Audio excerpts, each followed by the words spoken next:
My son's classmate tried to smear him with peanut butter, knowing that he is allergic to it. I made sure it was the last prank he'll ever try. Yesterday, my kid came home and was upset, so I asked him what was wrong. He proceeds to tell me that at lunch, another kid in his class is bullying him about his peanut allergy, saying that he's faking his allergy and that he's gonna wipe some peanut butter on him to prove that he is faking. My kid said to him that he wasn't faking and that could die just from touching peanut butter. The other kid said he didn't care and that he wanted him to die anyway. At this point, my kid said that he told the teacher and the lunchroom monitor, who both know about his allergy, and they were able to intervene yesterday. I had a long talk with my kid about doing the right thing, telling the teacher, and not letting this other kid make him lash out. After we talked about doing the right thing and everything you can to avoid a bad situation, I told him that sometimes you have to do the wrong thing to protect yourself, and that should always be the absolute last resort. When he asked what I meant, I told him that if that kid, as long as the bully is only taunting him with words, then he should always walk away, but if he ever did try to put peanut butter on you, then you hit him as hard as you can with the side of your hand in the throat. Then, you stop unless the bully keeps trying. Fast forward to this very afternoon and I got a call from the principal of the school saying that my son assaulted another student and needed to be picked up.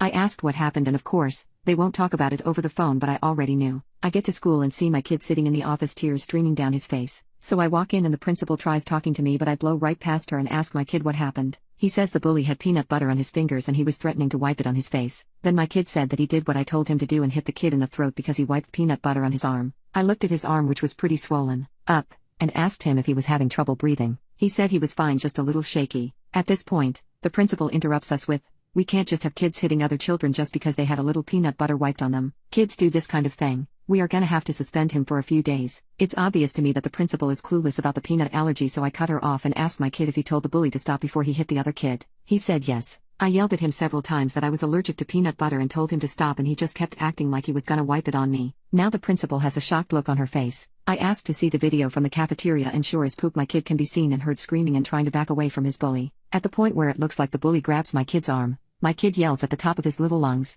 "I told you to stop." Then he grabs the bully by the arm, pulls him towards himself, and executes the best clothesline I've ever seen anyone do and floors this kid. Then my kid sits down and starts crying in the middle of the cafeteria. At this point, I told her that if my kid wasn't allowed back at school tomorrow, I was consulting with a lawyer about the attempted murder of my son. I also said that assuming he didn't have any other ill effects from this, I would be fine not pressing charges against the school and the bully, since it looks like he may have already learned his lesson. Since I didn't get a response and it's been about half an hour since the peanut butter was wiped on my kid's arm, I picked him up and left to take him to the ER to get checked out. About 10 minutes ago I got a phone call from the school board superintendent saying that the school board has decided to let my kid come back to school tomorrow. The bully child has been moved to a different school. Unfortunately, I don't have any legal recourse to find out which school he has been moved to, and frankly don't care.